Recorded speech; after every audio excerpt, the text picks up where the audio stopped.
and informative. So without wasting any time, let us request Dr. Afsha and Dr. Umar to start today's session. Dr. Afsha, first of all, we would like to listen a little about you. Give us little introduction about yourself, and same request to Dr. Umar, and then we may start the session. Thank you so much. Thank you, Dr. Afshin. I'm Gul Afsha. I'm currently an assistant professor at Sakhar IB University, and I have done PhD from Aix-Marseille University in France. I completed my PhD in 2019, and in the same year I joined Sakhar IB University. So this is my little bit introduction. I will be discussing in presentation. G. We can formally start. Yes.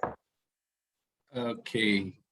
Thank you. First of all, thank you, Arid University, Dr. Afshin and Dr. Gul. Thank you, sir. Thank you for joining us. Thank you for accepting our invitation. We are really obliged. Thank you so much. Thank you, ma'am. Thank you. I'm Dr. Umar. I did my PhD from Northwestern Polytechnical University in Information Management. And I've done some publications pertaining to my own field and hospitality marketing and areas like that. And currently I'm serving Abbasian University as an assistant professor. So I will be with you guys today from like 11 to 12 as it was stated. So inshallah, the session will be much more good. Thank you. Inshallah, sir. Inshallah. Thank you, sir. Thank you.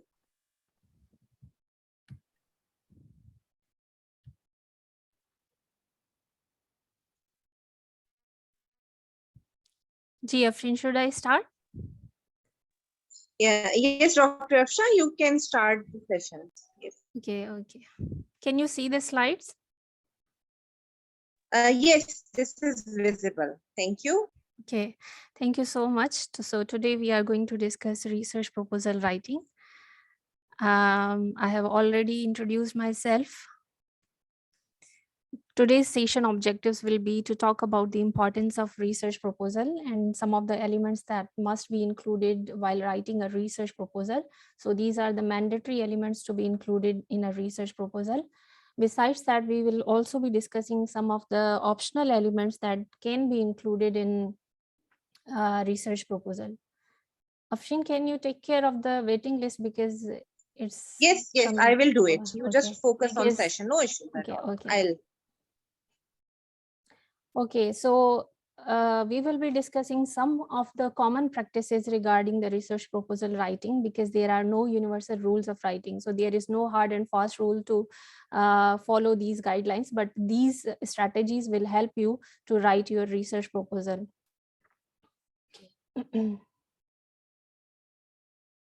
First, we need to understand what is a research proposal. So we can relate it to a business proposal. Whenever anyone wants to start a business proposal, they have to come up with a business plan. So business plan may include the what kind of business they want to start, what kind of resources will be required in order to carry out the tasks that have been designed in a business proposal to carry out the business, to start a business, and what amount of time will be required in order to complete those tasks that are specified in the business proposal. In the same way, when you want to start a research, specifically academic research for your PhD or MS thesis, then you have to write a research proposal. Research proposal is actually an outline or synopsis that will guide you throughout your research thesis in order to let the research committee or the reader know that what kind of research you want to do and what objectives and methodologies you have set for your research, how much time and resources, as I stated in a business plan, we have to write these things as well. So how much time and resources will be required to complete it? Maybe you need more than 3 to 4 years. How much time will be required to complete each task of the business research proposal that you have specified, and how the research findings need to be reported, and so on. So it is actually a thesis plan, a direction, a blueprint, a synopsis that is going to guide you throughout your research thesis. So we need to understand, why do you need to write a research proposal? So you have to ask yourself why.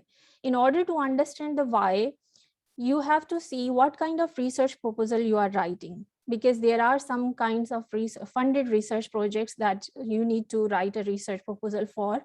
But in that case, you do not have much flexibility or discretion, because you are given certain topics to work on, to investigate. However, in case of academic research proposal, being a researcher, being a research student, you have to follow a certain guidelines. And the most important thing is to convince your research committee in order so that they can approve your research project, so that they can approve your research idea. So it depends on what kind of research proposal you are writing. Whatever the kind of research proposal, you have to make sure that your research is well justified. Whatever the type of relationship you are studying, you have to give the proper literature in order to justify the arguments that you have given. There should be some kind of uniqueness, novelty, originality in your research. If there is nothing new in your research, there is no uniqueness in your research, you may fail to convince your research committee, and the research proposal is going to be rejected. So you have to take care of all these things. You have to also determine, is it worthwhile to spend like 3 to 4 years with a research topic that you are going to investigate, that you are going to live with for like 3 to 4 years during your PhD thesis. So you have to see when you will be completing the research proposal, your research thesis, उस time पे उसकी worth, उस topic की worth रहेगी कि नहीं रहेगी. So you have to see, is it worthwhile to spend like 3 to 4 years on a research topic? Will it be valuable at the time of completion, or it will be outdated, or it will be applicable at that time or not?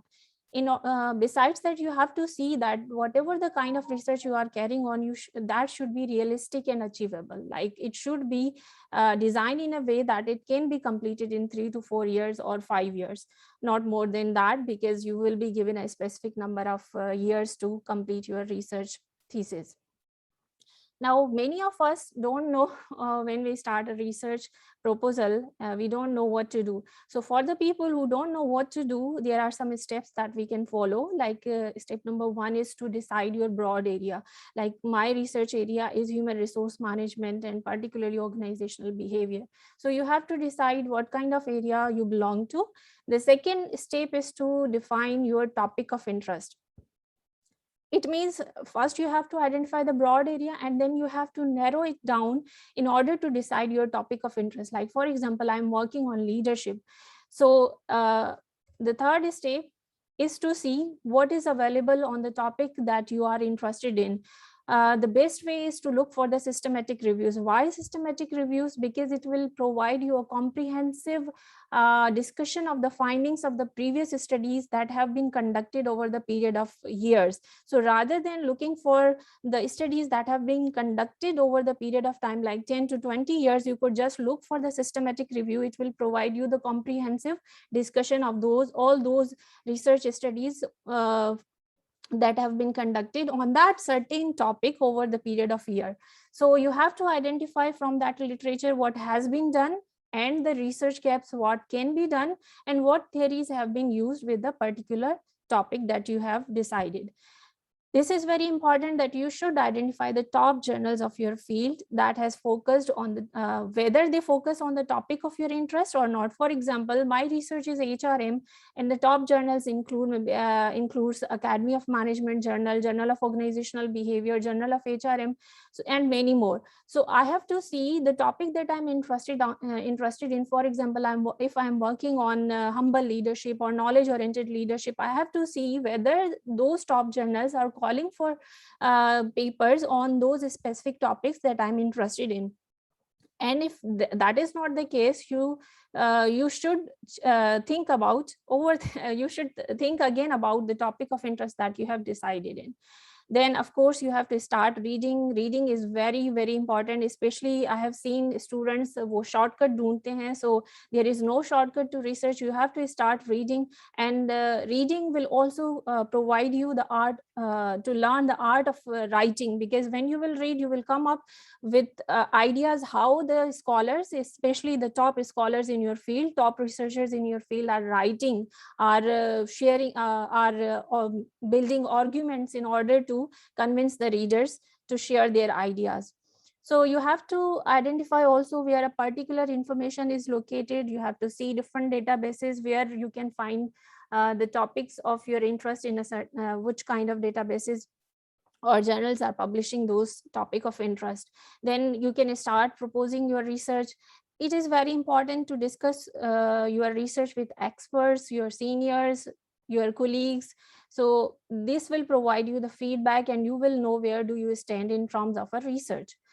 Then you can start writing and get it reviewed from those experts and senior supervisors, colleagues. It may be the case that whatever topic you have decided and come up with certain research proposal that can be rejected. So you have to keep motivated yourself. Do not be discouraged. Take the critic openly, because research is a long journey. And if you get demotivated, you will not be able to complete your thesis. Besides that, you have to see the university requirements, because every university have certain requirements, but there are some essential university requirements, I believe, which every university requires you or expects from you regarding the research. Like, for example, originality. As I already discussed, your university may ask you about the originality, novelty of your research, how unique does your topic should be. There may be certain topics which maybe because of the sensitivity may not be allowed to be studied or investigated. So you have to see what type of topics are allowed and what topics are not allowed. What kind of data are required, like primary, secondary, or both. In finance field, mostly secondary data is used to conduct the studies. In our field, we mostly rely on primary data. What kind of methodology is being appreciated if you come up with qualitative study, quantitative, or mixed methodology? So you have to see this as well. Most importantly, research ethics. You have to see what are the restriction and requirements of research ethics. Like, if you are collecting data, you have to be very confidential about the privacy of the data, and you have to see how you are going to access the data, because there are certain rules and there are certain norms when you are going to collect the data from a particular organizations. Now, as I already said, research proposal, why you have to ask yourself why you need to write a research proposal. So you have to see why it is important also. As I already said, you have to convince the readers, you have to convince your research committee in terms of academic research proposal. So it is a chance to explain the significance of your project to the organizations, maybe if it is a funded project, or otherwise support and approve it in case of academic research committee. So this can save your time in the long run, because if you are clear about your research proposal is going to provide you the direction. If you are clear at this stage, it is going to save your time, it is going to benefit you in the long run. It is very important that the proposal should be well designed, because it provides you an outline, a direction of the thesis to follow, and ideally it can be mapped onto various parts of the final thesis. As I already said, a research proposal can be rejected as unsuitable or poorly designed. So it is very important document, and you have to spend a lot of time, and it is worth spending some time on to get it right. So this was the importance of research proposal. Now I will be discussing some of the elements to be included in the proposal which are mandatory.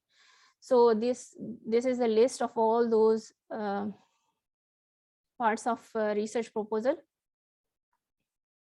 Starting from the provisional title, it includes the introduction, rationale of the study, problem statement, research questions, significance of the study, contributions, literature review, theoretical or conceptual framework, proposed research methodology, research plan and outline, timetable of proposed research, which can be done through Gantt chart as well, and the list of references used in preparing the proposal, and also the appendix that may include your research questions, scales, instrument. There are some elements that are optional that can be included in the proposal, or you can skip that, like the limitations of the research, what the research is not intended to do, or what is not covered in the scope of the research, and the resources that will be used in the research, like equipment, instruments, or software keys, statement of the means the software or other related tools, and the statement of where and how results will be disseminated. Like if you are working on any HEC research project, you have to disseminate the results to them, and the background of the researcher and their suitability of the task. So these were the optional elements. Starting from the provisional title as a mandatory element to be included in the research proposal, there are different guidelines regarding the provisional title. Because why I'm saying it a provisional title, because it is very much normal to revise and refine the title at any stage of the thesis. Even after you complete the thesis, you can revise the title based on the findings and based on the quality of the research. So it should be basic things regarding the provisional title is that it should be eye-catching. It should cover the main idea or the concept or the construct variables that you have used in your study. It may cover the context in which you have studied and the type of research, but it should be clear and concise. It should not be too lengthy. बहुत सारे ऐसे मैंने proposals भी देखे हैं जहाँ पे 4 lines में वो title दिया होता है. So you should be very much clear and concise. Like there is an example of our paper, Unpacking Knowledge Management and Organizational Performance, a comparison between emerging and developing countries. So here we see that broad area that is being covered in this is information management, and the focus or narrow topic is knowledge management and organizational performance. And the context is emerging and developing countries. It can also include the methodology. You must have seen title में लिखा होता है an empirical investigation, या लिखा होता है a quantitative analysis, या कहीं पे लिखा होता है qualitative study, phenomenological study. So this includes the methodology that you have used in your research. So as I already said, it is very much normal to revise and refine the title. Okay, now coming to the most important part, which is introduction. Introduction should start with the broad overview and terminology. For example, as I said, my broad area is a leadership. So I have to start with what means the construct, the variables, their significance, their importance. So it may cover the broad area overview and terminology regarding the leadership. Then I have to narrow it down to my focal topic.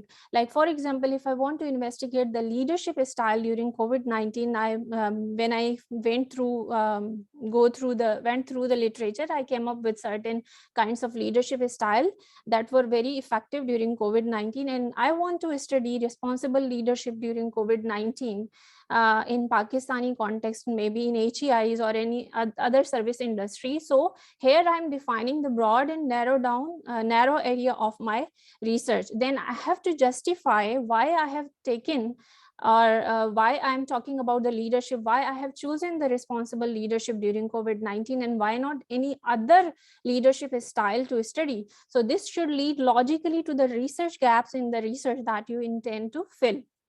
Now, there can be different reasons that you could use to justify why you want to study this kind of leadership style. Like these are just few of the examples. Like maybe, for example, responsible leadership during COVID-19 is not being studied in Pakistan or in HEIs or in any other service industry. So so I can justify through this, and maybe the existing research that is being conducted on certain topic is outdated, or existing research has some methodological issues. But here you have to see clearly that when you quote that you have identified that existing research has methodological issues, you should have an understanding of methodological analysis, methodological techniques. That is why you are challenging that existing research has some methodological issues, and you are going to investigate this relationship through a new or novel methodology. So here you have to cover what and why. And you can also outline any controversies or inconsistencies that exist in the literature. Like for example, when I was working on leader member exchange, I came up with some inconsistencies in leader member exchange differentiation literature, because the literature, some of the literature says that it has a positive effect on employee performance, while the other set of scholars says that it has a negative effect on employee performance. In the same way, when I was working on high involvement work practices, I came up with the findings that there are two perspectives of seeing or investigating high involvement work practices, observing, analyzing high involvement work practices. It has a positive as well as a negative side. So you have to highlight those controversies or inconsistencies in your research.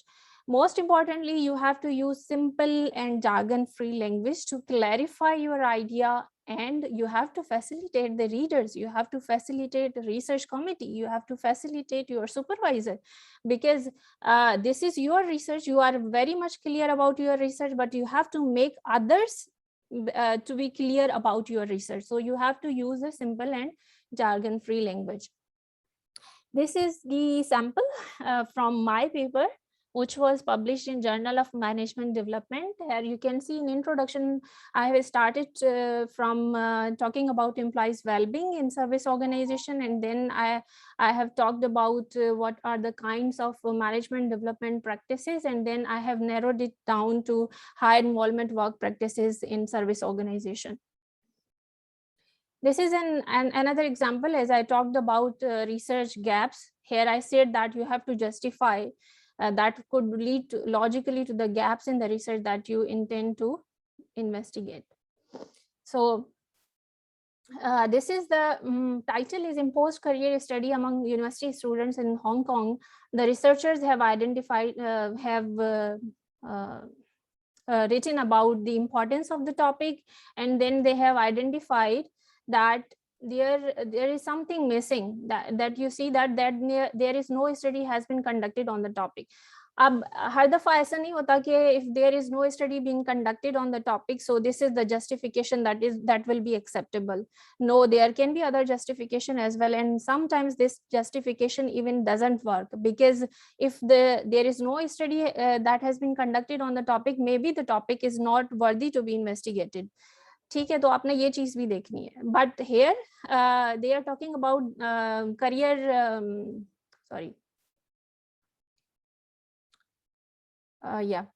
study among university students. So they identified that there is something missing which needs to be addressed.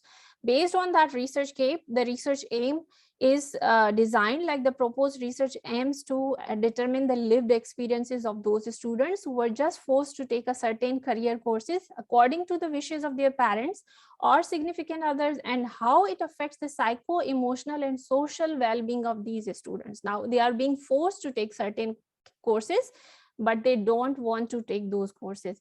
So it is affecting their psycho-emotional and social well-being. So based on that research objective or aim, the researchers have justified why there is a need to study this. The researcher argues that there is a need to determine the lived experiences of these students so that we can create a career decision-making program as an alternative in addressing the problem. So here you see there is a purpose of investigating this relationship, because this is going to benefit in the long term in academia. Like they want to design a career decision-making program. The findings will facilitate in creating a career decision-making program.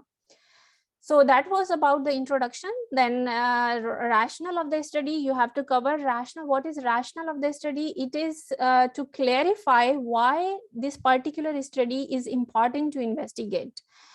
In rationale of the study, you have to cover 4 main criteria that may cover the scope or size of the industry or the area involved, like for example, responsible leadership in HEIs in Pakistan, why it is important and what is its significance.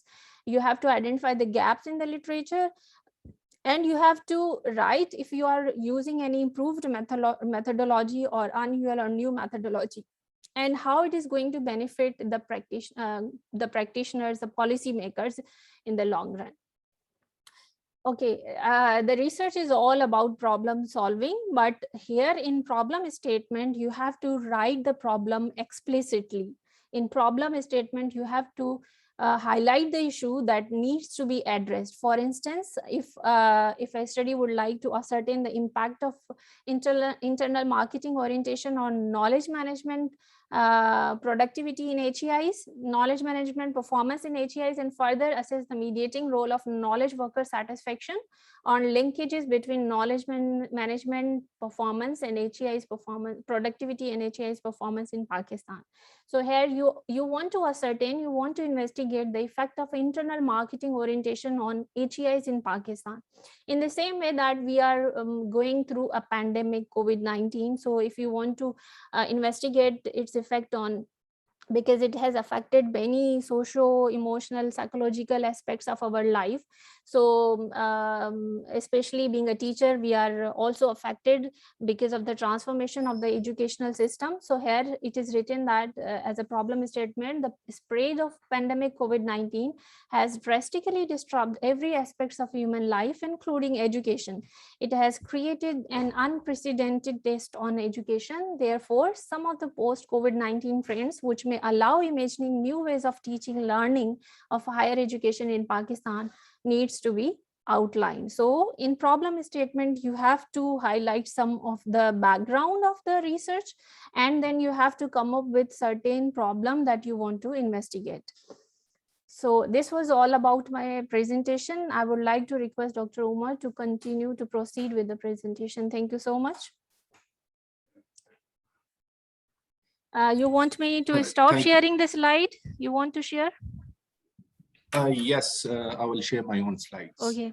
Thank you. Thank you. Yeah. Wait, let me share.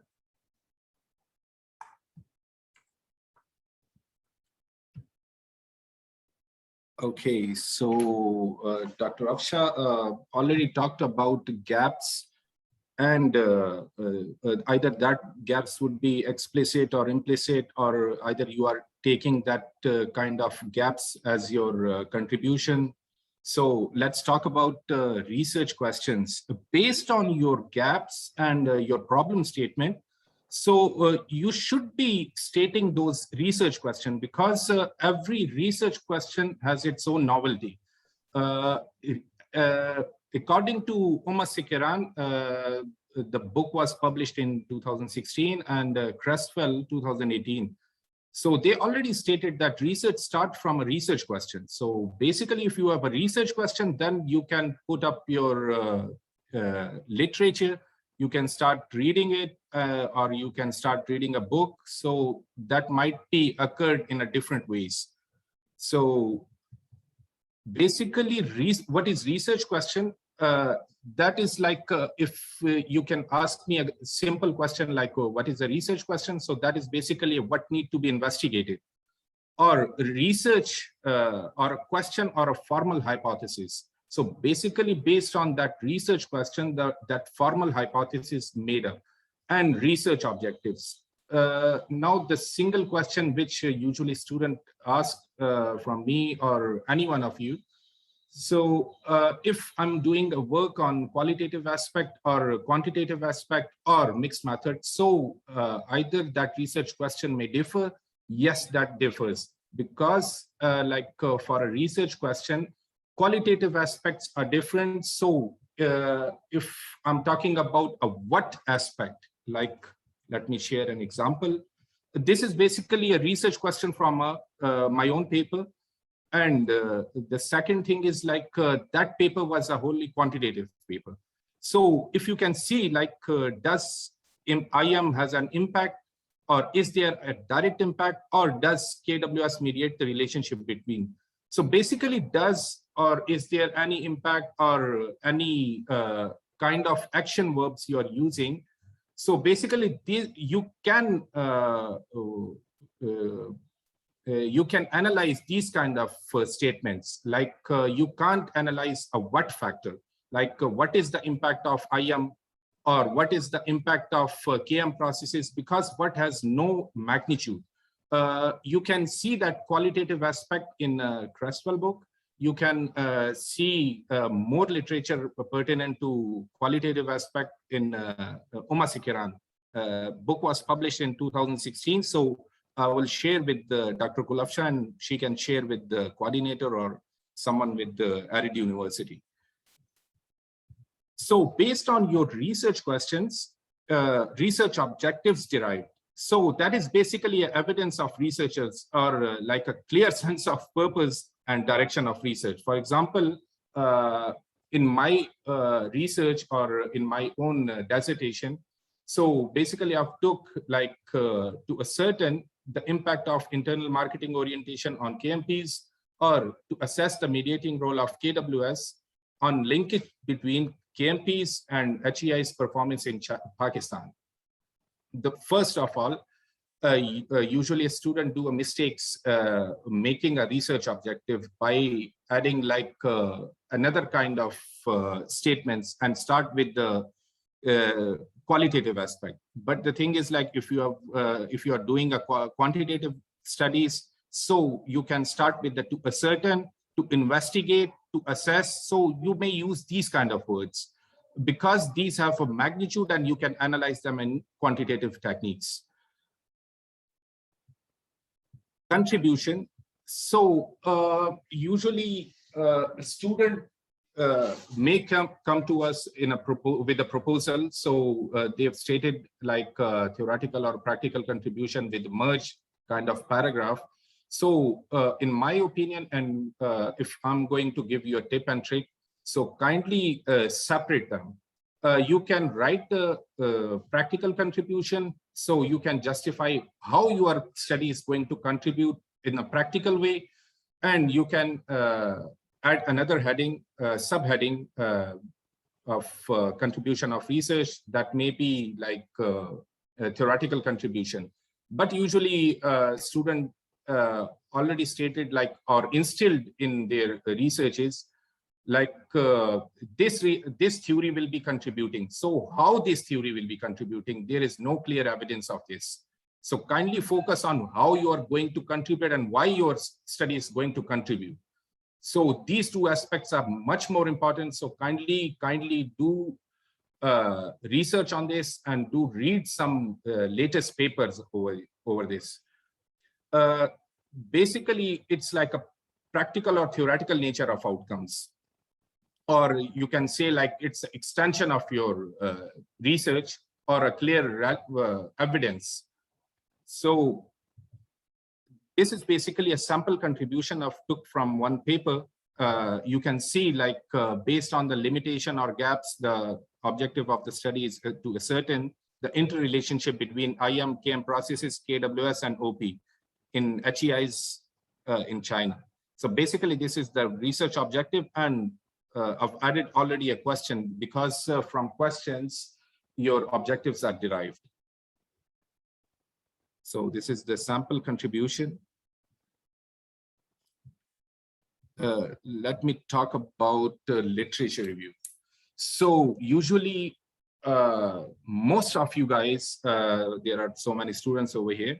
So most of you guys started with the literature review from contradiction or linking a theory or XYZ. But the thing is like there is a systematic way. If you can ask me my own success story for my PhD, so I would be saying like you need to fill one Excel sheet, or like I will share it with you guys. Let me share it over here for a systematic. Let me share it first. Okay, you can make this kind of Excel sheet for a literature review or for a gap identification, for a methodology, for discussion and conclusion. So if for a MS student or for a PhD student, it is mandatory to find those gaps. For a MS student, you can go for 2 years back, you can take gaps from 2019, 2020, or 2021, or late 2019. But for a PhD, it is mandatory. You can at least go back like 1 year, because your PhD might be starting in 2021, or you might be defending your title in 2022. So reviewer might be asking like, how did you took 2015 or 2016 gap? So please do work on this kind of thing, and you can make that kind of Excel sheet, like for a paper hyperlink, author, year, title, purpose of the study, keywords, value, research question, theory, context, dependent variable, independent variable. If there is no control variable, so just leave it. Mediator, moderators, there is no moderator, so leave it. Framework, that would be like conceptual framework or a theoretical framework. Methodology, what kind of methodology they have opted, like either that would be a qualitative, quantitative, or you can just copy and paste. But before copy and pasting, do read that. Please do read that. Findings, you can take findings from conclusion, or you can take findings from the abstract as well, because there are two schools of thoughts recently going on, like Emerald. If you can read the Emerald paper, so it's much more easy because it's like in a heading, in a subheading. So if you can read the Wiley, Taylor and Francis elsewhere, so I think you might be finding those findings in an abstract. Implications, yes, you can copy and paste it over here from abstract when you are reading the Emerald paper, but you need to find it in elsewhere paper, because you might be finding it in the conclusion section. Article category, like research paper, either a conceptual paper, either a case study, so you can write it. Limitations or future research directions, you can copy paste that from a conclusion, or because from elsewhere point of view, so you might be seeing this limitation or future research direction in a conclusion section. It would be like 2 or 3 lines, but if you are reading Emerald paper, so you might be seeing the whole heading over. You can write important points as well. So this is basically used for literature review, or you can add you can copy and add that in a literature section, because for a reader perspective, the first thing, like if you are convincing your supervisor, so he might be or she might be asking like, from where did you took that gap? So it is much more mandatory to show this kind of evidence, like, yes, you've read almost like 30, 40 papers, and that papers might be on like a same or a specific topic. Okay, let me share the slide. As Dr. Gulafshah told you, like, yes, you might be seeing the contradictions, like what was the prior study and what was done priorly, or a discussion on various definition of the variable. When did the concept start and how did it progress within the literature? Highlight the contradicting points, or you can use the operational definition which you are opting for your study and why you are picking that kind of specific operational definition. And importance of the variable, how it was studied, and in which context it was studied, because it is mandatory to establish its importance. Now there is a question, like student usually ask from supervisor or a mentor or an expert, like there is a difference between operational definition and definition. Yes, we can pick a definition based from or constructed upon your own variables. But the thing is, like, if a student asks what is operational definition and how we are going to pick that, so I will give you a simple trick. If your study is primary or a qualitative study, so one study might be having a base paper. Like, for instance, for a quantitative studies, you have picked a questionnaire, and the questionnaire source is available with you guys. So yes, that might be, you can open that paper, just find it, like press Control F, and you can search define. So that definition might be popped up in front of you guys. So just copy, paste, and rephrase that, because that specific definition has been operationalized in your field and with your own construct.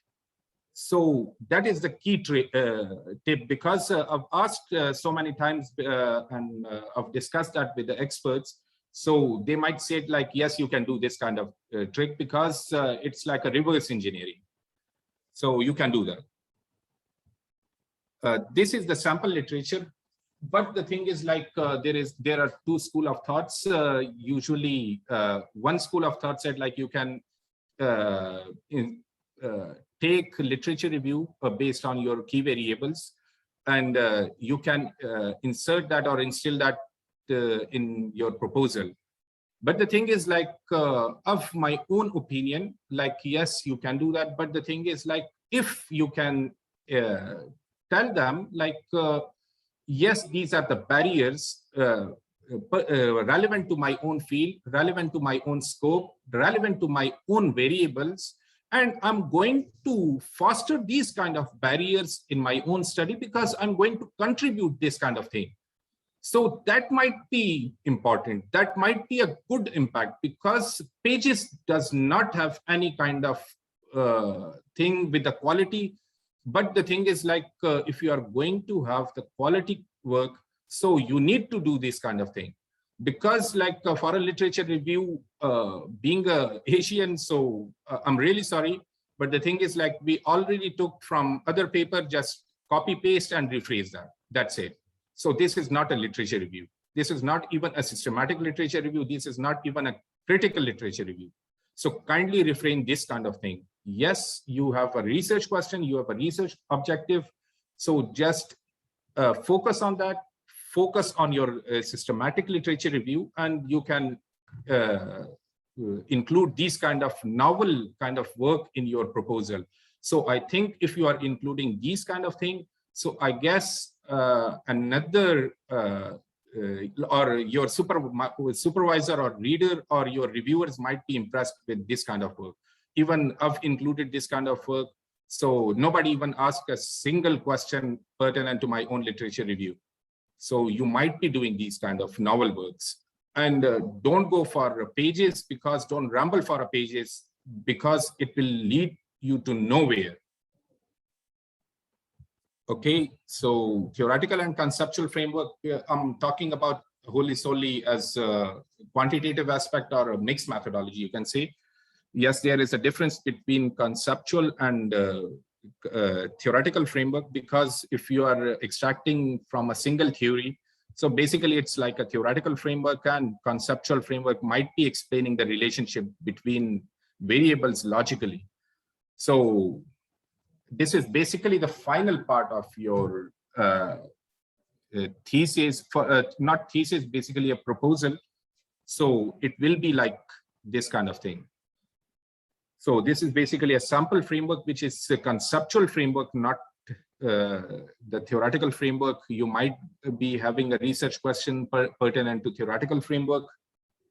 So yes, you can take that. Okay, so let's talk about proposed research methodology. Okay, so basically research methodology is like a tentative kind of thing. So yes, you can change that according to your research question or research scope. So basically being a PhD student or a MS student, so recently we are affected with the COVID kind of thing. So that scope might be changing. Like for instance, you might be collecting data from IT, but your proposal has been done in IT, but later on you have decided to change that scope and convert it to HEIs or something like that, because the data might be or might not be available. So it's like a different kind of scenarios recently we are facing, but usually you don't need to change the scope of the study. This first of all, like methodology include the certain paradigm, like why you are collecting a data from certain education institute. Like I've added a research universities in my own methodology, like why I'm going to collect data from a research university, because I've linked that with my objective, my research question, and my problem statement. Secondly, if you have a qualitative aspect, so you can go for that qualitative aspect of a paradigm or a theory, or if you have a quantitative research, so you can do that as well. Usually we have a survey, correlational experiment, field studies, specific statistical measurement. So you can add that as well, because doing or including these kind of things might be having a look onto your previous or prior studies, because the prior studies may decide the statistical tool as well, because that might be focused on a research question as well, because you have already taken that specific gaps from that paper as well. But the thing is, like, usually student came up with a question like, sir, what kind of test might be using in this? Or sometimes maybe asking like, I will use one-way ANOVA or MANOVA, or like a t-test or a paired sample t-test, so, or a linear regression or a correlation. So kindly, please just read the prior studies, and at least you may know like when you are going to apply a one-way ANOVA, MANOVA, linear regression, correlation, because not every test has been applied to your own research question. So usually in behavioral studies, if you can ask about my own studies or Dr. Gul Afshar, or here you can see another professor. So basically Smart PLS made that easier for us. But the thing is, like, if you are working on AMOS or a covariance-based approach, so you might be using another kind of references. So please refer to your prior studies. And a sampling framework and the sample size. So basically the sample process of 5 stages in your research methodology. The first one is like to define the population, and second is like to determine the sample frame. Third one is like to determine the sampling design. And fourth one is like to determine the appropriate sample size. Because if you are taking appropriate sample size, it is okay, because like you need to justify like why I'm going to take these kind of things. Because for a sample or for data, there are layers, because if you are going to insight story or insight layer, so you might be collecting data from at least like 500 to 600, because as per to recent researches, and like I will give you the link as well. So they said like 384 is enough, but the thing is, like, recent researches says like if you are collecting data from customer or consumer, so that might be increased like up to 400, 500. You need to add that, because like hospitality sector, information sector, so every different sector has its own limitations. So kindly refer to prior studies as well. And the fifth one is like to execute the sampling process, because it is much more important. That might be probability, non-probability, so you can take that. The first of all, like how you are going to access to that data, like probability sampling, convenience, or non-probability sampling, so you can take that. Because there are so many things you need to include that with pertinent to your talk with your supervisor, or you can take discussion, or you can have a discussion with your supervisor. So it is mandatory to ask your supervisor about it, because he need to consult you pertinent to these kind of things. How you are going to analyze the data, as I've said already, like you need to add a data analysis procedure. But the thing is, like, what kind of research question you have or research objective you have, so pertinent to that, you can add that. You also need to provide operational definitions, as I've talked already. Like you need to just open that base paper, just write Control F, and you might be seeing the definition, operation definition of the specific construct. This is basically a sample methodology. Like research universities have taken research university, the population has been defined, sample and data collection process, and the measurement. The research plan, as Dr. Gul Afshar told you about the planning stage, because if you don't have any plan, So I guess your research might be stuck somewhere because even you didn't even execute that plan so very well. So research plan will cover, or you can add the chapterization, or you can add specifically like chapter 1, I will be doing these kind of thing in 2 or 3 months. You can add like chapter 2, I will be doing like into 3 or 4 months. So you can add that kind of things. Let me show you an example for this research plan and research timetable in a graphical way. This is basically a sample timetable. In September 2018 to December 2018, I wrote my proposal development and submit my proposal. 2018 to 2019, I've done literature review. 2019 to 2019, August, like I've done the instrument development, data collection for pilot testing, final data collection. I've analyzed the data and worked on my research paper 3, discussion, conclusion, proofreading, and so on and so forth. You can add these kind of sample timetable in your own proposals.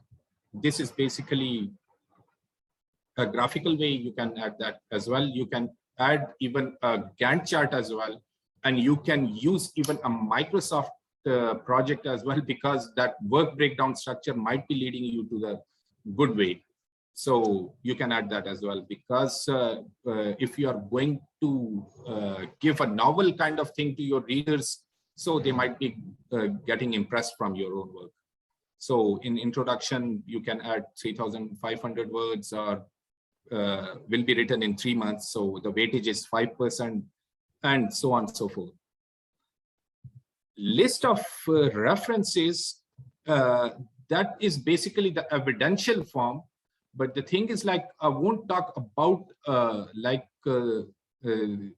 you are going to cite those references, because every school, every single institution has its own style. Because if you talked about China, so basically they've already worked on that, and basically there is a single kind of thing. You can follow the IEEE style. But in Pakistan, usually we can opt for APA. I don't know about the other universities. I don't know about the ARID, but the thing is, like, please consult your supervisor for this, or you can take some advices from your senior or any expert who have already graduated, or you can consult your school about it. So they might be guide you in a very well way. I've added some questions over here, like the common mistakes which already a student might be doing in a proposal writing. Like usually in a proposal defense, usually reviewer asks from where did you took that gap? So basically the answer might be like this study was done in US, UK, or developed countries, and I'm doing that in underdeveloped countries. No, you can't do that. You even can't say that. So that is basically a replication. So at least if you are doing these kind of things, so you might be having a justification. So I've already talked about it, and even Dr. Gul Afshar sorted that out. Like, yes, you might be saying like, this is the contradictory results, and I'm going to test it over here with the other dimensions, with the other variables. So yes, that forms a logical kind of answer. Don't kindly say like, this research was done in developed countries or underdeveloped countries, and I'm doing that in my own countries. That might be an emerging economy or a developing economy. So please refrain from this. Lack of coherence in the problem statement, objective research questions. So kindly align these kind of things. No gaps or limitations. These are the common mistakes. Lack of support. You don't have a support. You don't have a support to your own methodology, or a gap that might be implicit or explicit gap. Lack of theory or theoretical positioning. Causal explanation in terms of theory, because there are also two school of thoughts. Some might be saying like, yes, you can add only a single theory, but in my opinion, you can add even 2, 3, 4 theories as well, because one theory is mandatory because you are doing a theoretical contribution, but the other theories might be the supporting theories. You can add those theories to make that a logical framework. That might be a conceptual framework. So kindly add supporting theories as well, if you can. If your research question might be a theoretical kind of thing, so it's okay. One theory might be okay. A causal explanation in terms of theory or missing the study contribution. So kindly add the contribution as well, because you are going to, if you are having a quantitative study, might because here in Pakistan, usually student might be doing the empirical way or a qualitative way. So yes, you might be including these kind of things. It's not like might be, but it's mandatory. Missing the study, theoretical or practical implications, lack of operationalization, like the operational definition, lack of structure and format, lack of clarity of research methodology, either that might be qualitative, quantitative, or mixed method. So please refer to your own research questions. No indication of how research participant or companies will be selected, and incorrect identification of analysis technique. Usually people ask from supervisor, like what is gap, because being a PhD, usually so many of you having this kind of question, like what is gap? So there are basically 7 types of gap. In these gaps, you might be explaining implicit or explicit gaps. So these are some evidential gaps, like if you are working on evidential gap, or knowledge gaps, or a practical knowledge gaps, methodological gaps, empirical gaps, theoretical gaps, or population gaps. But the thing is, like, you might be finding implicit or explicit gaps in these kind of things. So kindly work on your research questions, work on your objectives, and kindly, there is no shortcut to research. This is my own experience, as Dr. Gul Afshar told you. There is no shortcut to research. You might be reading, the more you might read a good paper or a good proposal, you might be publishing that. So it's very easy job. But the thing is, like, you need to become a more committed or a loyal kind of student. Okay, thank you. If you have any questions, so you can open your mic.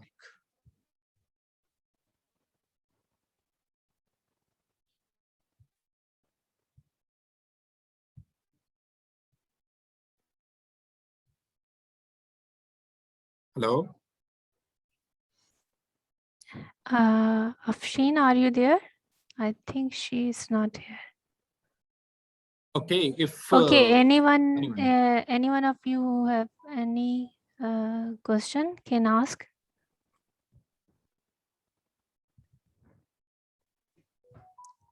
No question at all? Anyway, I will give one tip and trick to you guys as well, because I was thinking to share my experience with you guys. Usually people ask me or Dr. Gul Afshar or any one of you who have already published some papers, but the people usually ask me, like, how did you manage to get these kind of publications so easy and in a short time? I've usually said these kind of things because there is no shortcut to research. But the thing is, like, if you are opting a variable, so you might be seeing, like, where you are going to publish those variables.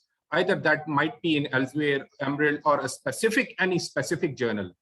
Please refer to call for papers. If you can write a call for papers in Emerald, or you can write call for papers in Elsevier 2021. So that might be open a link, and you can open that and see where you are going to publish that specific kind of variable. So if you can take variable from call for papers, so that would be like very easy and very much authentic variables to be published, because the readability do matters. If you are working on motivation and organization performance, so already there are a lot of work. So I'm not even interested to publish these kind of work. Being an associate editor and editorial advisor, so many papers come to me for a review. So I don't accept these kind of papers because there is no readability. If you are going to publish a single paper with a novel kind of construct, so yes, you might be doing a novel kind of thing. So kindly do work on these kind of things. You can read call for papers from Ambrell, Elsewhere, Taylor and Francis, Wiley. So that would be much more beneficial to your PhD or MS.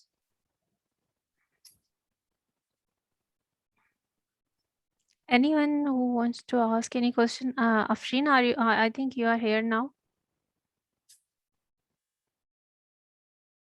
Yes, Deepika, you yes, can. yes, Deepika. You can unmute yourself. Yes, good afternoon, sir.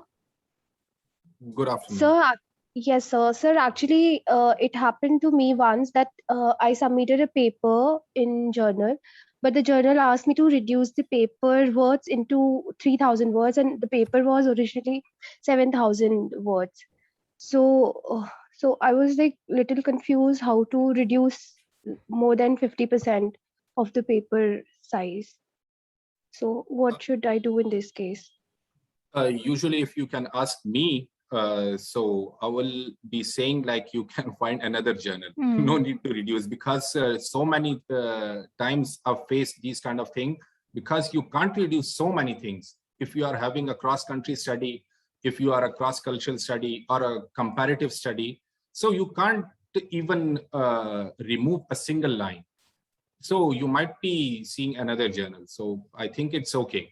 Every journal has its own format. Every journal has its own author guideline. So it's okay. Yeah, I guess you should look for some other journals. I have faced the same situation when I started publishing. So then I have to look for another journal, because मेरे paper में क्या होता था 12, 11, 12, more than 12,000 words होते थे, and the journal really require 8,000. So then I have to either reduce or I have to target some other journal of my field. I hope, Deepika, it's clear, right? Okay. If there is Okay, no another other question, please.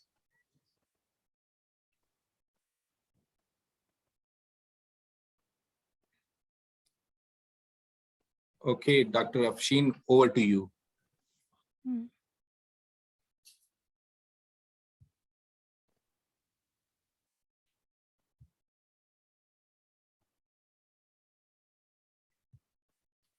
I guess there is no question.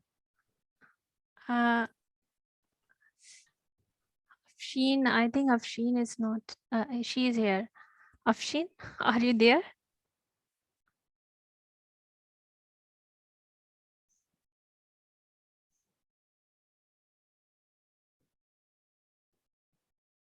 Anam, you are also the host.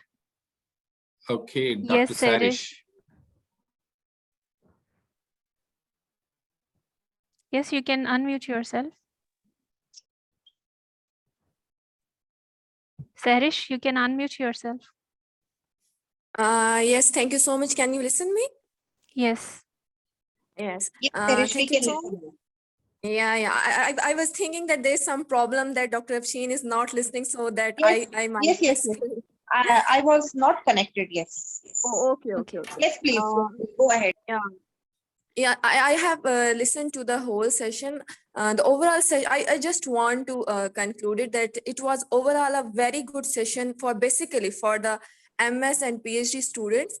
And I hope that the students that are listening to this session, they have got some knowledge, and they might implement in their publications and in their research studies also.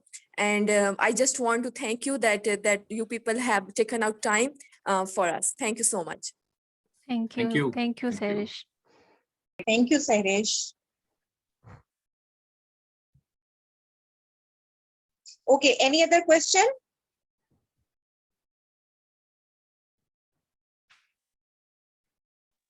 Any question or any comment you may ask?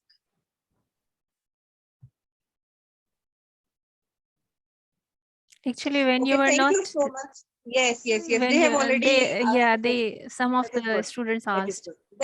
That is good. That is great. Unfortunately I had some disconnectivity okay. issue. It's okay. Okay. Thank you very much, Dr. Gulafsha and Dr. Umar. Thank you. Most welcome. Thank you, It ma'am. was really an Most honor welcome. for me to hear from you, and I hope it's and soon maybe we may invite and we may meet in our campus too, and looking forward to different collaborations with you in terms of research and things like that. Jazakallahu khair. Anything you would like to say before winding up? You are. Thank you, Dr. Afshin, for inviting me, and thank you, Arid University. And of course, whenever you will Most be inviting, we Thank you. will try to come Thank you. and share our Inshallah. Thank you, ma'am. knowledge. Inshallah. Thank you, ma'am. And thank you, Arid Thank you. University and Jazakallah. students. Thank Thank you. you. Thank Thank you. Bye-bye.